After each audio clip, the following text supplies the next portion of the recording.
Okay so hello and welcome back everyone to this another beautiful wonderful सा video. आज के video में हम लोग स्टार्ट करने जा रहे हैं फ्रॉम सोर्सेस ऑफ लॉ। ये चैप्टर 1 रहेगा फॉर योर JIGL का पेपर। वैसे JIGL का पेपर जो है बहुत ज़्यादा इजी है, लेकिन एग्जामिनेशन आते आते आपको ये डिफिकल्ट लग सकता है, इसलिए डे 1 से आपको बहुत अच्छे तरीके से JIGL करना है। JIGL सर पढ़ाई कैसे करें? जो नोट्स मैं प्रोवाइड करूँगा आपको, अगर वो सिर्फ आप करके जाओगे तो it is more than sufficient for you.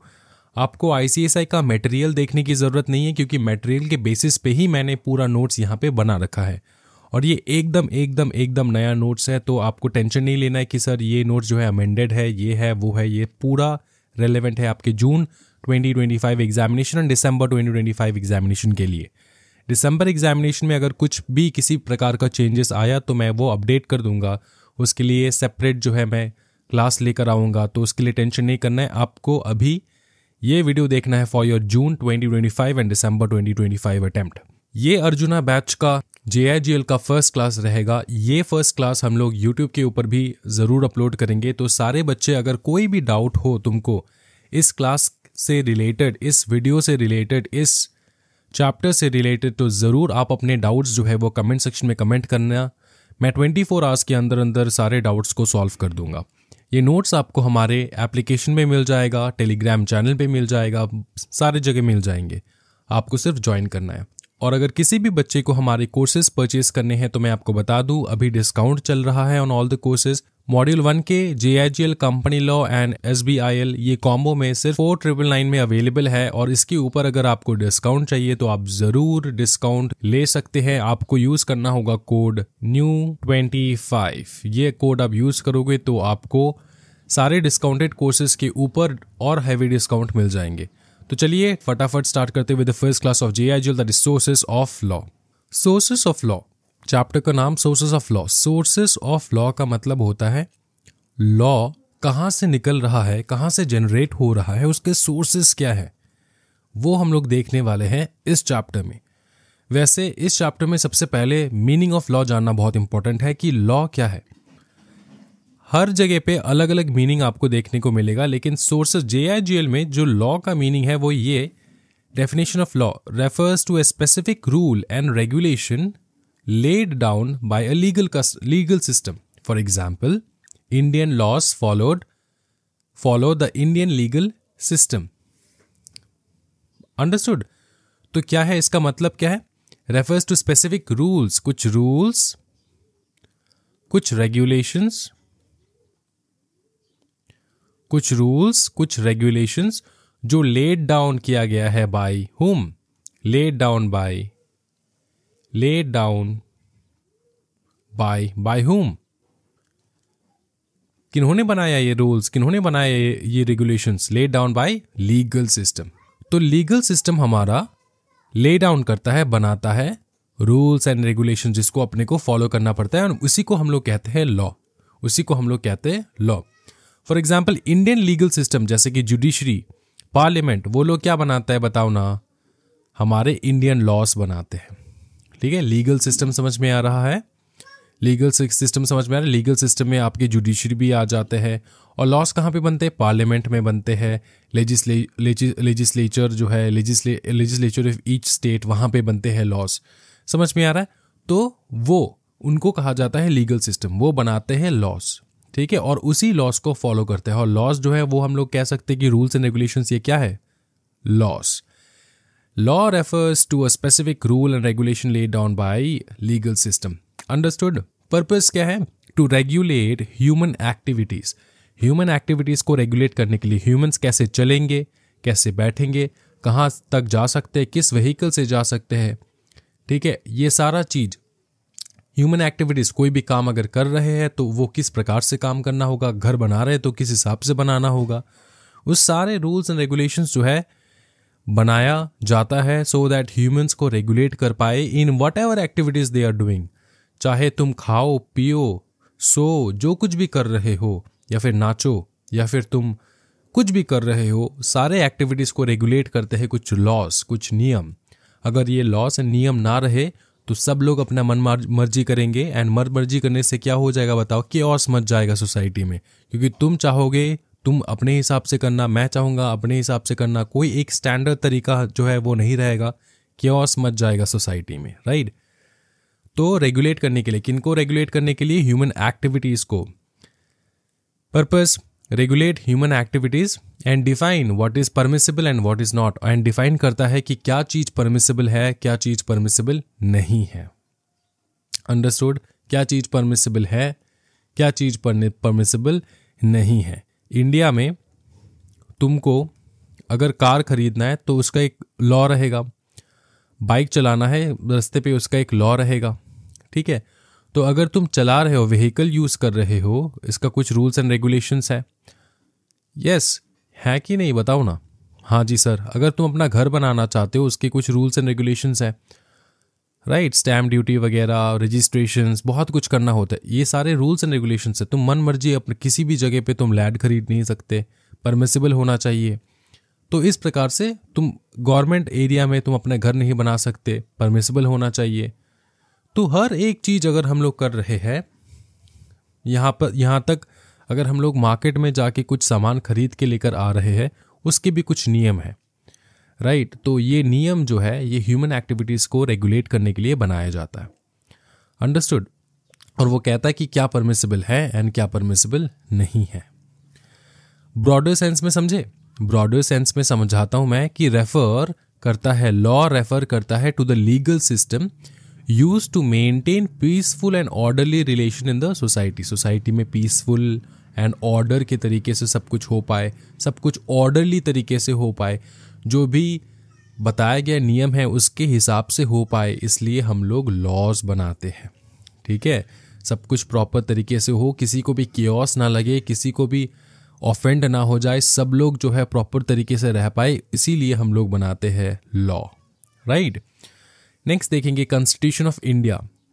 Constitution of India define करता है law as including ordinances, orders, rules, regulations, notifications, customs, usages with legal force in India.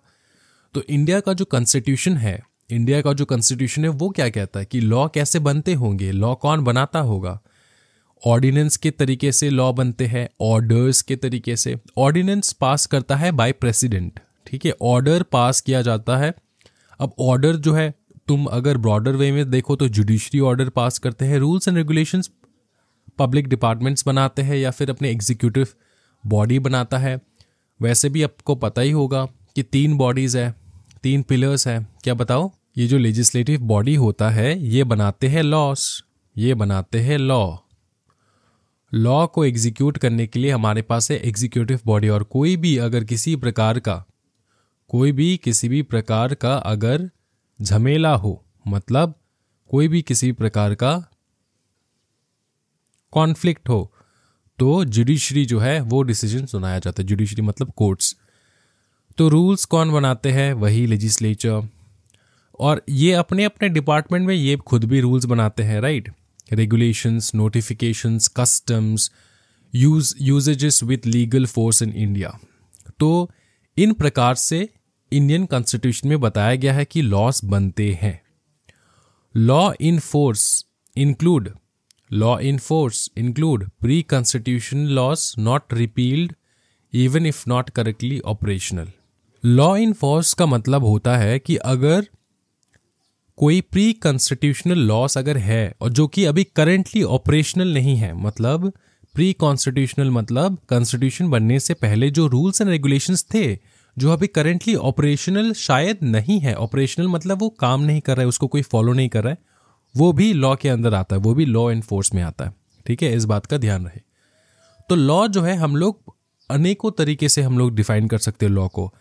Law का नॉर्मल डेफिनेशन, ब्रॉडर सेंस में definition, constitution of India के हिसाब से definition क्या है, और बहुत सारे ज्यूरिस्ट हैं जो लॉ को डिफाइन करते हैं। इस बार न्यू सिलेबस में कुछ कम ज्यूरिस्ट के नाम दिए गए हैं, लेकिन ओल्डर JIGL में बहुत सारे लॉज के नाम थे, जो बहुत सारे ज्यूरिस्ट जो है उन्होंने लॉ के बारे में बता कर गए हैं।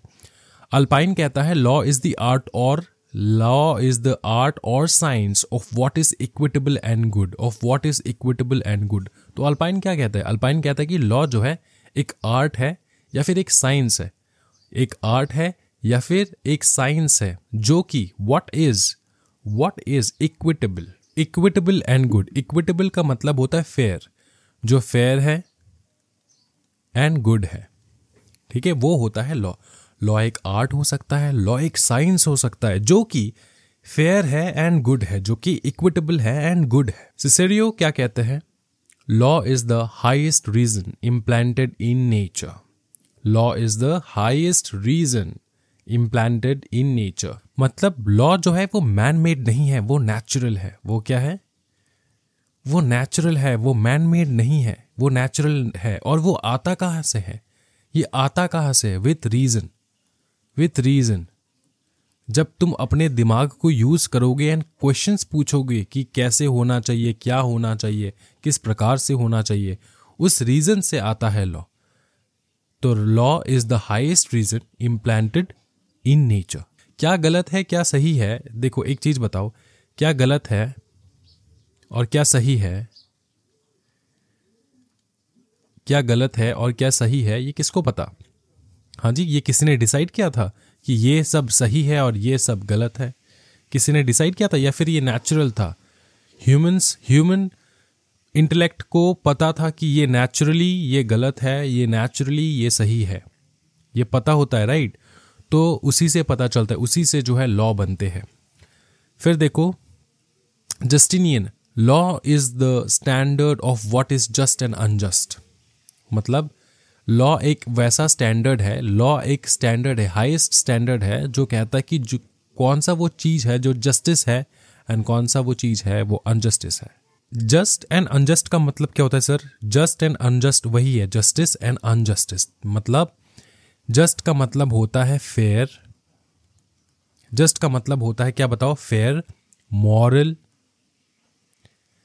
ठीक है, राइट, वो होता है जस्ट का मतलब। और अनजस्ट का मतलब क्या होता है? Immoral, unfair. इसका पूरा उल्टा कर दो, अनफेयर, अनफेयर, इमोरल, ठीक है, अनफेयर, इमोरल एंड रॉन्ग, वो हो जाता है अनजस्ट। तो लॉ बताता है कि क्या जस्ट है एंड क्या अनजस्ट है, इस बात का ध्यान रखना, ठीक है। What is the major purpose of law बताओ? To provide rules for the regulation of human conduct and maintaining peace and orderly relation.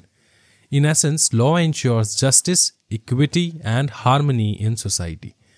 बहुत ब्यूटीफुल तरीके से समझ में आ चुका है। किसी को कुछ भी किसी प्रकार का डाउट है तो कमेंट सेक्शन में कमेंट जरूर कर देना। नेक्स्ट हम लोग देखेंगे ज्यूरिस्प्रूडेंस। क्या देखेंगे बताओ? ज्यूरिस्प्रूडेंस।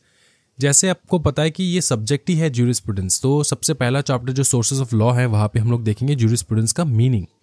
ज्यूरिस्प्रूडेंस एक्चुअली एक वर्ड है जिसमें दो अलग अलग वर्ड का मीनिंग छुपा है, ज्यूरिस और प्रूडेंस। ज्यूरिस का मतलब होता है लॉ एंड प्रूडेंस का मतलब होता है नॉलेज, मतलब नॉलेज ऑफ लॉ। इसका लिटरल मीनिंग क्या है? Knowledge of law. लॉ का ज्ञान, उसका मतलब होता है ज्यूरिस्प्रूडेंस, ठीक है। Definition, jurisprudence is the study of the science of law. Jurisprudence is the study of the science of law, focuses on general concepts, for example principles, philosophies of law, not specific statutes or rules.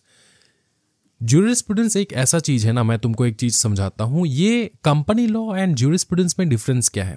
For example company law, company law आप लोग पढ़ोगे।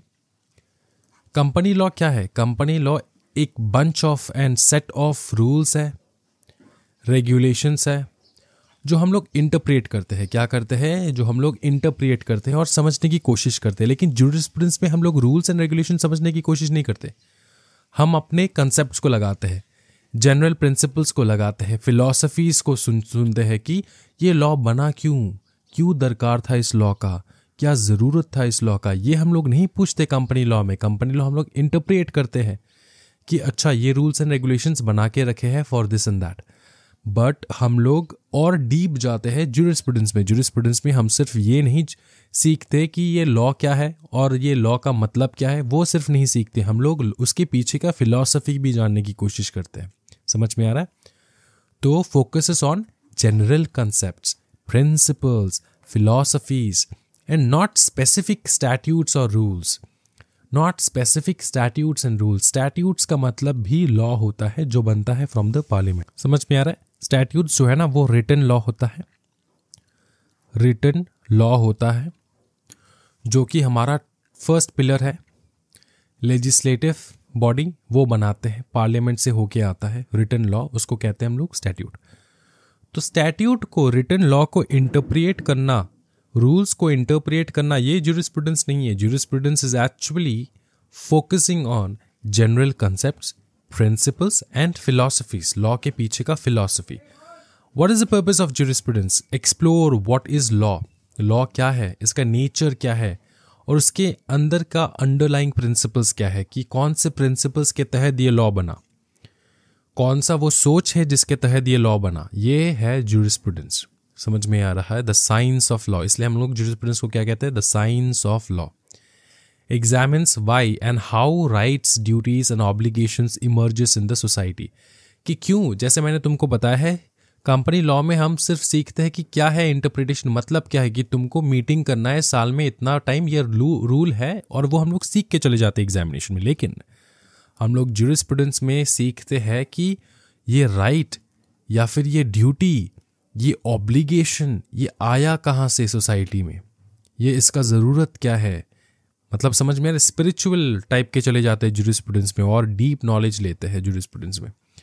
उसके बाद goes beyond substantive and procedural law to analyse the foundation of law. समझ में आ रहा है? Procedural law, procedure मतलब एक प्रोसेस होता है, उसके तहत ये लॉ बना है। सिर्फ वो नहीं, सिर्फ सब्सटेंसिव लॉ नहीं, जो लॉ लिखा है सिर्फ वो नहीं, जो प्रोसीजरल लॉ है वो नहीं।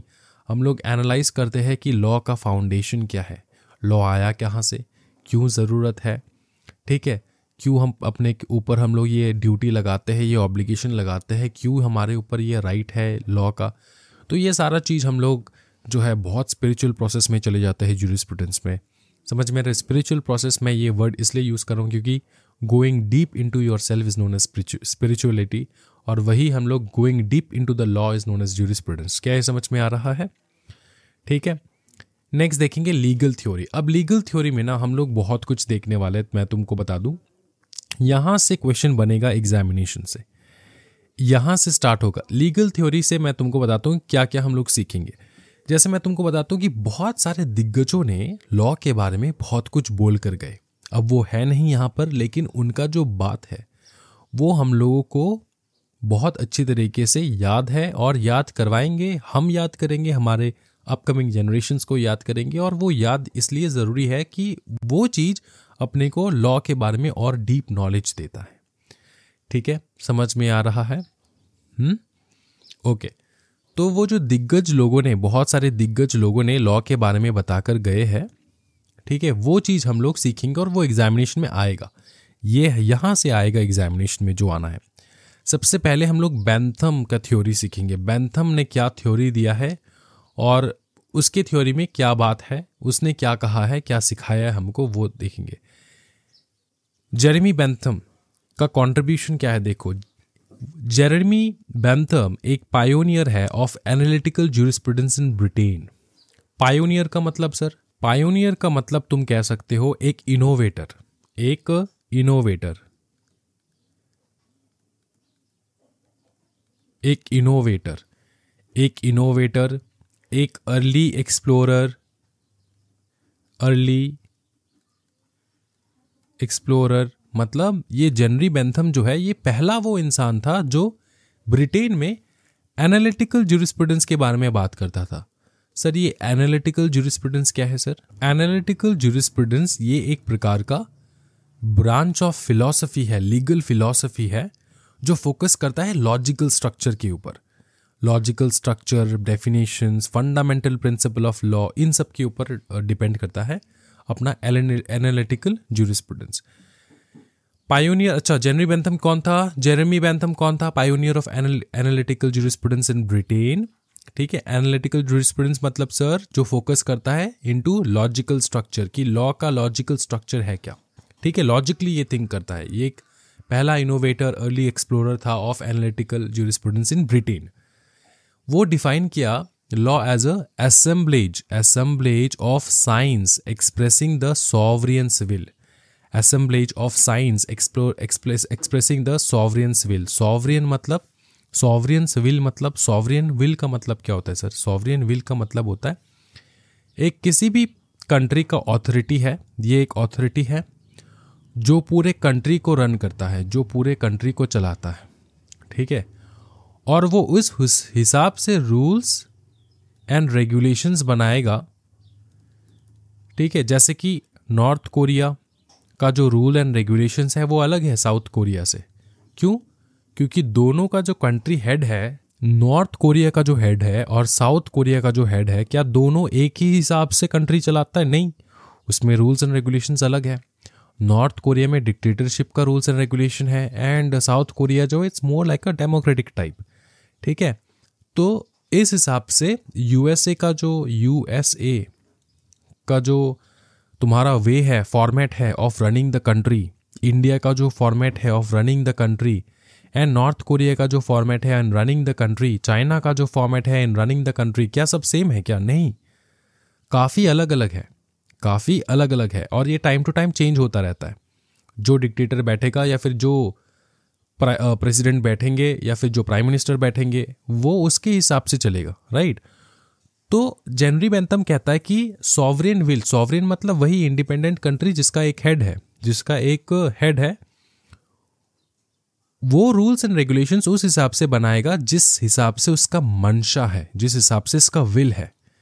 विल मतलब समझ में आ रहा है? विल मतलब मंशा, कि जिस हिसाब से उसका मंशा है, जिस हिसाब से वो चाहता है चीज़ें हो, उस हिसाब से वो रूल्स एंड रेगुलेशन बनाएगा, उस हिसाब से वो रूल्स एंड रेगुलेशन बनाएगा, ठीक है। Define law as assemblage of science expressing, और वो साइन क्या है? असेंबलेज ऑफ साइंस क्या है? असेंबलेज मतलब सब मिला के, साइंस मतलब वही रूल्स एंड रेगुलेशंस, ये एक प्रकार का साइन है। अगर पकड़ लो, मैंने कहा मैं नॉर्थ कोरिया का राजा, मैंने कहा तुम्हारे यहाँ पे कोई भगवान नहीं है, सिर्फ मैं ही भगवान हूँ तुम्हारा, ये मैंने बोल दिया तुमको। तो ये एक रूल है, ये एक रूल बन चुका है, और ये एक साइन भी तो है कि मैं किस प्रकार से चलाना चाहता हूँ इस कंट्री को, मैं किस हिसाब से चलाना चाहता हूँ, मेरा विल क्या है, मेरा मंशा क्या है, ये एक साइन है ना। तो assemblage of sign expressing the sovereign's will governing conduct in a society, मतलब उस सोसाइटी को जो गवर्न कर रहा है उस सॉवरेन का विल पता चलता है, ठीक है। His concept of law is imperative, imperative मतलब कमांड बेस्ड, मतलब जिस हिसाब से कमांड जाएगा उस हिसाब से अपने को पता चलेगा कि लॉ, इसका रूल्स एंड रेगुलेशंस क्या है, इसका मोटिव क्या है, ठीक है, लॉ बना क्यों है, समझ में आ रहा है। His concept of law is imperative, imperative मतलब कमांड बेस्ड, तो इसका लॉ कमांड बेस्ड वाला लॉ है, जो कहता है जेरेमी बेंथम। जेरेमी बेंथम ने और बहुत कुछ कहा। Jeremy Bentham theory of law and happiness क्या कहता है? प्रिंसिपल क्या है? ऑफ यूटिलिटी, इसका मतलब क्या होता है? Law should maximise happiness, pleasures and minimise pain, ये कहता है जेरेमी बेंथम। बेंथम कहता है देखो, लॉ जो है वो मैक्सिमाइज करना चाहिए किस चीज को? हैप्पीनेस को, प्लेजर को, और मिनिमाइज करना चाहिए पेन को। क्या ये समझ में आ रहा है? कोई टेंशन वाली बात नहीं है, बहुत ज्यादा बवाल, ठीक है। फिर पर्पस क्या है लॉ का? What is the purpose of law?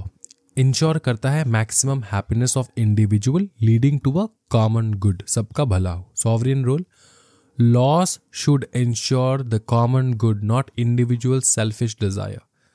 तो सॉवरेन का रोल क्या होगा? यहाँ पे जो लीडर होगा उसका रोल क्या होगा? जो लॉ बनाते हैं उनका रोल क्या होगा? उनका रोल ये होगा कि वो इस प्रकार से लॉ बनाए जो सबका भलाई करे। ऐसा नहीं होना चाहिए कि सेल्फिश डिजायर के लिए लॉ बना रहा हो, ठीक है। अच्छा, बेंथम जो है 8 एस्पेक्ट देता है लॉ का 8 एस्पेक्ट, 8 एस्पेक्ट्स ऑफ लॉ, कि लॉ बनाएंगे तो किस हिसाब से बनाएंगे? 8 एस्पेक्ट है। सबसे पहला सोर्स, द सॉवरेन्स विल, वो तो बता रखा है। कंडक्ट और अडॉप्टेड लॉ, कंसीव्ड और अडॉप्टेड लॉ। एनी पर सॉवरेन कौन है यहाँ पे? सॉवरेन एनी पर्सन और ग्रुप हुस विल द कम्युनिटी ओबे, समझे ना, वो सुप्रीम लीडर। समझ में आ रहा है जो मैं बता रहा हूं तुमको? सॉवरेन यहाँ पे कौन है? वही एक बंदा या फिर ग्रुप ऑफ पीपल जो पूरे कंट्री को रूल कर रहा है, पूरे सोसाइटी को रूल कर रहा है, ठीक है। तो एनी पर्सन और ग्रुप हुज विल, जिसका इच्छा, जिसका इच्छा, जिसका विल, जिसका इच्छा, जिसका इच्छा हो, जिसका इच्छा कम्युनिटी ओबे करता है। कम्युनिटी मतलब उस देश के वासी, ठीक है, या फिर उस सोसाइटी का लोग जो उस पर्टिकुलर एक इंसान या फिर ग्रुप ऑफ इंडिविजुअल का जो इच्छा है उसको ओबे करे, उसको ओबे करे, उसको माने, ठीक है। तो वहां से निकलता है लॉ, समझे। पर्सन्स और थिंग, एक्टिव और पैसिव दोनों भी हो सकता है। पर्सन्स और थिंग, लॉ किसके लिए बनाया जा रहा हो, पर्सन और थिंग। ऑब्जेक्ट, गोल्स और purpose of the law. Object क्या है कि क्या है तुम्हारे लॉ, जो लॉ जो हम लोग बनाएंगे उसका गोल क्या है, उसका पर्पस क्या है, वो तुमको पता होना चाहिए लॉ बनाने से पहले। एक्सटेंट, यहाँ पे तुम इसको कट कर दो और यहाँ पे तुम इसको कट कर दो, ठीक है। बाकी जो है ये एक्सटेंट क्या है कि कितने लैंड, कितने टेरिटरी कवर करेगा तुम्हारा, क्या बताओ, हाँ जी, लॉ, ठीक है। अगर यूएसए ने लॉ बनाया तो सिर्फ यूएसए तक ही तो वो सीमित रहेगा, वो इंडिया थोड़ी फॉलो करेगा, ठीक है। Aspects, directive and sanctional. Directive मतलब सॉवरेन्स विल, डायरेक्टिव मतलब तुमको डायरेक्शन देना, तुमको कमांड देना, तुमको या तो प्रोहिबिट करना, नॉन प्रोहिबिशन, नॉन कमांड, ये सब आ जाएगा। कमांड मतलब तुमको बोलना कि तुमको ये करना है, ये कमांड सीधा डायरेक्ट बोल देना, ठीक है। प्रोहिबिट कर देना, तुमको ये नहीं करना है, ठीक है, उस प्रकार से प्रोहिबिट कर देना। नॉन प्रोहिबिशन, तुमको मना नहीं किया है ये चीज करने के लिए, ठीक है, और तुमको कोई किसी ने बोला भी नहीं है ये चीज करने के लिए, नॉन कमांड। तो ये सब कुछ आ जाएगा डायरेक्टिव के अंदर, ठीक है। एंड सैंक्शनल, सैंक्शन मतलब फोर्स बिहाइंड इट। सैंक्शनल का मतलब हमेशा याद रखना, जैसे कि मैं तुमको बता देता हूं, यूएसए देखना 2 दिन बाद जो है रशिया के ऊपर सैंक्शंस लगा देते हैं, इंडिया के ऊपर काफ़ी कम, लेकिन इंडिया के ऊपर भी बहुत ज़्यादा सैंक्शंस लगाया था पहले, अब तो खैर बहुत कम है, लेकिन रशिया के ऊपर 2 दिन, हर 2 दिन में जो है आपको दिखेगा कि सैंक्शन लगा रहा है यूएसए। सैंक्शन का मतलब क्या होता है, सैंक्शन का मतलब क्या होता है, सैंक्शन का मतलब कि तुमको तुम्हारे इसके पीछे कोई फोर्स लगा देना, ठीक है। तुमको कोई काम करवाना चाहता है और उसके पीछे कोई फोर्स लगवा देना। जैसे यूएसए चाहता है कि रशिया यूक्रेन पे अटैक ना करे फॉर एग्जांपल, ठीक है, तो उसके पीछे रशिया के ऊपर अगर सैंक्शन लगा दे तो रशिया से कोई भी ऑयल परचेज नहीं करेगा। सैंक्शन लगा दिया रशिया के ऊपर, तो इससे मतलब ये क्या है, कोई एक फोर्स है ना कि तुम्हारे साथ कोई बिजनेस करेगा नहीं। क्यों ऐसा क्यों सैंक्शन लगा दिया, क्योंकि रशिया ने कुछ ऐसा किया होगा जो यूएसए नहीं चाहता। तो ऐसे तुमसे कोई चीज करवाएगा सैंक्शन लगा के, अगर समझ में आ रहा है ना ये चीज। Force, motivation to obey the law, law को जो हम लोग फॉलो करेंगे, अगर उसके पीछे कोई फोर्स नहीं रहेगा तो लॉ कोई फॉलो करेगा। तुम ट्रैफिक में जा रहे हो, स्कूटी चला रहे हो बिना हेलमेट के, ठीक है, अगर फाइन ना लगे तो तुम फॉलो करोगे, हेलमेट लगाओगे नहीं। कितने बच्चे लगाएंगे, सब कूल बनने के चक्कर में हेलमेट नहीं लगाएंगे, राइट। क्यों नहीं लगाएंगे, क्योंकि कूल बनना है, और उसके पीछे फोर्स भी तो नहीं है, कोई मोटिवेशन भी तो नहीं है। अगर फाइन लगता है तो मोटिवेशन आएगा तो मैं फॉलो करूंगा, फाइन नहीं है, मोटिवेशन नहीं है, मैं फॉलो क्यों करूं, ठीक है। फिर है रेमेडियल अपेंडेज, मतलब सब्सिडियरी लॉस फॉर जजेस टू क्योर, स्टॉप और प्रिवेंट ईविल। तो ये लॉस जजेस बनाते हैं, ठीक है। रेमेडियल है क्योर करने के लिए, स्टॉप करने के लिए, ईविल को रोकने के लिए रेमेडी है। ये इस प्रकार के लॉस जो है ये जजेस जो है वो बनाते हैं, subsidiary laws. Expression, law as an expression of the sovereign will, ये तो तुमको पता ही है कि सॉवरेन सुप्रीम लीडर क्या चाहता है, वो कैसे पता चलेगा, उनके लॉ, उस कंट्री का लॉ देखो, तुमको पता चल जाएगा कि सुप्रीम लीडर क्या चाहते हैं। क्या है, समझ में आ रहा है। फिर आएगा क्रिटिसिज्म ऑफ बेंथम। बेंथम का जो जितने भी बेंथम ने बताया लॉ के बारे में कि किस प्रकार से लॉ बनना चाहिए या फिर क्या है लॉ का डेफिनेशन, उसका कुछ क्रिटिसिज्म भी है, लोगों ने उसका नेगेटिव पॉइंट भी निकाला है, ठीक है। पहला पॉइंट है इंपैरेटिव थ्योरी लिमिटेशन। इसका मतलब होता है Bentham's theory reduces law to command और परमिशन, क्योंकि बेंथम सिर्फ सोचता है कि लॉ जो है वो आता है from supreme leader. Supreme leader command देंगे तो लॉ बनेगा, सुप्रीम लीडर परमिशन देंगे तो लॉ बनेगा। इस प्रकार से लॉ बनता है। ये फेल हो जाता है to account for power conferring laws, example law enabling contracts, property titles etcetera. समझ में आ रहा है? बेंथम सिर्फ सुप्रीम लीडर के बारे में बात करता है, लेकिन उसको पता नहीं कि लॉ सिर्फ सुप्रीम लीडर चाहते उस हिसाब से नहीं बनता। अगर मैंने किसी आम इंसान के साथ कॉन्ट्रैक्ट भी कर लिया तो उसके बीच में भी, उसके और मेरे बीच में भी एक लॉ बन जाएगा, एक लॉ बन जाएगा। ठीक है, लॉ कैसे बनते हैं? By contract, property titles etcetera. Property titles, property मैंने खरीदा और ये प्रॉपर्टी मेरा बन चुका है, मेरा लॉफुल राइट है इस प्रॉपर्टी के ऊपर। ऐसे भी बनते हैं लॉज। कॉन्ट्रैक्ट कैसे बनता है? कॉन्ट्रैक्ट दो बंदों के बीच में अग्रीमेंट होगा तो वो कॉन्ट्रैक्ट हो जाएगा। समझ में आ रहा है? तो कॉन्ट्रैक्ट, अगर मैंने किसी के साथ कॉन्ट्रैक्ट किया तो वहां पर भी तो लॉ बनता है, वहां पर भी तो लॉ बनता है। ये चीज इग्नोर कर दिया किसने? बेंथम ने। बेंथम ने बोला नहीं सुप्रीम लीडर जो बोलता है बोलेगा वही लॉ है। तो बेंथम का जो थ्योरी है ना वो लिमिटेड है, उसमें कुछ क्रिटिसिज्म निकलेंगे, वही देख रहे हैं हम लोग क्रिटिसिज्म। दूसरा है neglect of customs as a source of law. Customary law करके एक चीज होता है। क्या होता है बताओ? कस्टमरी लॉ मतलब जो पहले से हम लोग फॉलो करके आ रहे हैं, कस्टम है ये।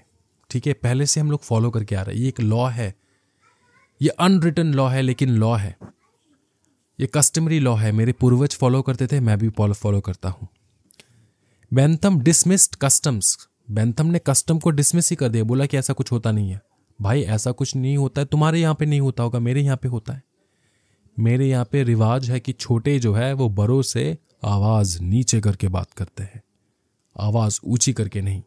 तो ये कस्टम है हमारे यहाँ पे। ठीक है, तो ये डिसमिस कर दिया। बेंथम ने बोला नहीं ऐसा कुछ नहीं होता। तो Bentham dismissed customs as incomplete and inadequate source of law. ठीक है, did not give proper recognition to the role of customs in the shaping legal system. जिसका विचार अच्छा होगा, उसका एक्ट जो है वो अच्छा होगा और वो सोसाइटी को एक अच्छे तरीके पे ले जाएगा, एक अच्छे दिशा में ले जाएगा। अगर तुम्हारे घर में कस्टम्स अच्छे हैं, अगर तुम्हारे घर में रूल्स एंड रेगुलेशंस अच्छे हैं तो तुम्हारे बच्चे भी अच्छे निकलेंगे एंड वो अपनी सोसाइटी को अच्छी शेप देगा। वो कंप्लीटली नेग्लेक्ट कर दिया किसने? बेंथम ने। बोला कि ऐसा कुछ नहीं होता, विचार उचार कुछ नहीं होता। तो ये क्रिटिसाइज किए बेंथम की थ्योरी को सब लोगों ने, बोले कि ऐसा थोड़ी ना होता बेटा, ऐसा नहीं होता है। कस्टम्स बहुत इंपॉर्टेंट रोल प्ले करता है in shaping the legal system, in shaping the society. Rejection of जज मेड लॉ। बेंथम ने तो सीधा जज के लॉ को रिकॉग्नाइज ही नहीं किया। बेंथम्स थ्योरी डिड नॉट एकोमोडेट जज मेड लॉस, जो कि कॉमन लॉ होते हैं। जज भी तो लॉ बनाते हैं। सबरीमला टेम्पल में कुछ साल पहले तक जो है, जो जिन महिलाओं को पीरियड्स होते थे उनको अलाउड नहीं था एंटर करना टेम्पल प्रीमाइस में, लेकिन अब है। तो अब कैसे हुआ ये चीज? ये इसलिए हुआ क्योंकि मतलब ड्यूरिंग पीरियड नहीं, मतलब जिनको पीरियड आते हो उन महिलाओं को किसी भी साल में किसी भी दिन अलाउड नहीं है। तो लगभग पकड़ लो 16 से लेकर 50 का एज ग्रुप जो है, मुझको एग्जैक्ट एज ग्रुप नहीं पता, लेकिन इस एज ग्रुप की महिलाएं टेम्पल प्रीमाइस में जा ही नहीं सकते क्योंकि वो लोग मेंस्ट्रुएट करते हैं। तो ये सुप्रीम कोर्ट ने स्क्वॉश कर दिया इस प्रकार के नियम को, इस प्रकार के नियम को स्क्वॉश कर दिया सुप्रीम कोर्ट ने। बोला क्या? बोले बेटा ऐसा नहीं होगा। तो सुप्रीम कोर्ट ने लॉ बनाया, लॉ के बाद सब लोग जा सकते हैं अब। तो ये एक लॉ है ना, ये बेंथम ने इग्नोर कर दिया, बोला कि नहीं ऐसा कुछ लॉ, कॉमन लॉ जो होता नहीं है। तो बेंथम का थ्योरी एकदम बकलोल थ्योरी है, मतलब कहीं हद तक ठीक है लेकिन कहीं हद तक ना ठीक है। He believed in creating complete laws to eliminate the need for judicial interpretation. वो कहता है कि कंप्लीट लॉ बनाओ, ठीक है, और जुडिशियल इंटरप्रिटेशन नेसेसरी नहीं है। इसका मतलब क्या होता है जुडिशियल इंटरप्रिटेशन? देखो लॉ बनते हैं, ठीक है, इसका बहुत कुछ इंटरप्रिटेशन निकाल सकते हैं लोग, ठीक है, बहुत लोग इंटरप्रिटेशन निकाल सकते हैं, लेकिन किसका इंटरप्रिटेशन सही रहेगा? जो जुडिशरी इंटरप्रेट करेगा वो, जो जज इंटरप्रेट करेगा वो रहेगा क्या बताओ? लीगल।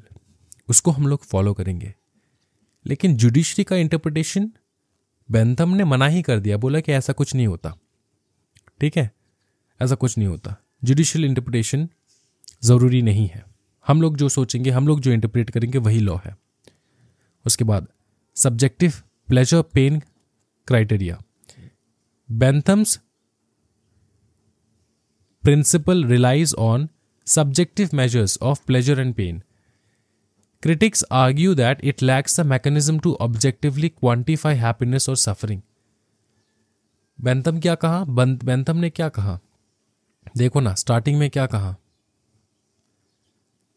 बेंथम ने स्टार्टिंग में कह दिया प्लेजर एंड पेन के बारे में। जिस लॉ से प्लेजर मिलता हो वो है लॉ, जिस लॉ से पेन मिलता हो वो है लॉ। पेन को मिनिमाइज करो, प्लेजर को बढ़ाओ। लेकिन भाई एक चीज बता, सब लोगों के लिए अपना अपना प्लेजर, अपना अपना तरीके से प्लेजर है, अपना अपना पेन अपना अपना तरीके से पेन है। किसके लिए जो प्लेजर है वो किसी के लिए पेन है, और किसी के लिए जो पेन है वो किसी के लिए प्लेजर है। तो ऐसा तो है ना, तो सब कुछ तो मेजर नहीं कर सकते on the basis of pleasure and pain. ये क्रिटिक्स ने ये बताया, ठीक है, बोले कि सब कुछ तुम तो ऐसा मेजर नहीं कर सकते in terms of pleasure and pain. Last में है conflict in happiness distribution. Increasing happiness, बोले कि सबको ज्यादा से ज्यादा हैप्पीनेस होना चाहिए। अब increasing happiness for one group में reduce happiness for another. Bentham's theory does not address conflicts of interest और अनइक्वल डिस्ट्रीब्यूशन ऑफ हैप्पीनेस। सुनो, मैं तुमको एक चीज समझाता हूं, पकड़ लो। ये एक कंट्री है जिसमें दो प्रकार के रिलीजन है। एक पर्टिकुलर रिलीजन जो है, पकड़ लो, रिलीजन ए, एंड ये रिलीजन बी। पकड़ लो, रिलीजन ए का मानना है कि सुबह उठ के नहाने से बहुत अच्छी बात है, कि एवरी मॉर्निंग अगर तुम 4 AM उठ जाओ तो ये तुम्हारे लिए बहुत अच्छा होगा, तुम्हारे लिए बहुत अच्छा होगा। ये ग्रुप ए का मानना है। ग्रुप बी का मानना है कि तुम 10 बजे उठो, ठीक है, चलो कोई रिलीजन नहीं आएगा, ग्रुप ए एंड बी में डिवाइड कर दिया मैंने, ठीक है। ग्रुप बी का मानना है कि 10 बजे तुम उठो, कोई टेंशन वाली बात नहीं है, ठीक है। अब एक चीज बताओ, ग्रुप बी में 100 लोग हैं, 100 पीपल है, एंड ग्रुप ए में 60 पीपल है, ठीक है, 100 पीपल एंड 60 पीपल। किसमें लोग ज्यादा है? ग्रुप बी में, जो कहते कि 10 बजे उठने से सबसे बढ़िया रहता है। तो the number of people who are happy, ठीक है, the number of people who are happy is more in group B. लेकिन ग्रुप ए में number of people is less, और यहां पे लोग कम पीपल खुशी है, राइट, मतलब सैड है। 60 people are sad because they can't wake up at 4 AM and take a shower. लेकिन the other hand, 100 people are very happy because they can take a shower and wake up at 10 AM in the morning. तो दोनों में conflict of interest हो रहा है कि नहीं? Bentham कहता है, हमारे बेंथम भाई कहता है कि जिसमें ज़्यादा लोग खुश है वो सही है, कोई टेंशन वाली बात नहीं, बाकी को छोड़ो। तो वो जो कॉन्फ्लिक्ट हो रहा है इंटरेस्ट में, इनके बारे में भी सोचना है, वो बेंथम नहीं सोचता, बेंथम इग्नोर कर दिए। तो कन्फ्लिक्ट ऑफ इंटरेस्ट के बारे में बेंथम ने कुछ नहीं बताया। अनइक्वल डिस्ट्रीब्यूशन ऑफ हैप्पीनेस के बारे में बेंथम ने कुछ नहीं बताया, कि ये जो 100 लोग खुश है और ये जो 60 पीपल सैड है, अनइक्वल डिस्ट्रीब्यूशन है हैप्पीनेस का, इसको एड्रेस नहीं करना चाहता बेंथम। तो सीधी सीधी बात, बेंथम एक बकलोल था। ये समझ में आ रहा है पूरा बेंथम का थ्योरी? हाँ जी, आज के वीडियो में हम लोग बेंथम के थ्योरी तक ही रखेंगे। बेंथम का थ्योरी हम लोग समझे, एंड बेंथम का हम लोगों ने क्रिटिसिज्म भी देखा। नेक्स्ट क्लास हम लोग जॉन ऑस्टिन कमांड थ्योरी देखेंगे। बहुत beautiful command theory of law है, उसका भी कुछ क्रिटिसिज्म्स है, वो भी हम लोग देखेंगे। तो आज का वीडियो हम लोग यहीं पर एंड करेंगे। अगर आपको पसंद आया हो तो ज़रूर लाइक करना, सब्सक्राइब करना for more and more such videos जो हम लोग अपलोड करेंगे ऑन रेगुलर बेसिस। नोट्स आपको मिल जाएंगे हमारे टेलीग्राम चैनल पे, ज़रूर ज्वाइन कर लेना। एप्लीकेशन भी डाउनलोड करना, वहाँ पर भी फ्री ऑफ कॉस्ट मिल जाएगा। Thank you so much everyone. Happy learning guys. Bye bye. Take care and Jai Hind.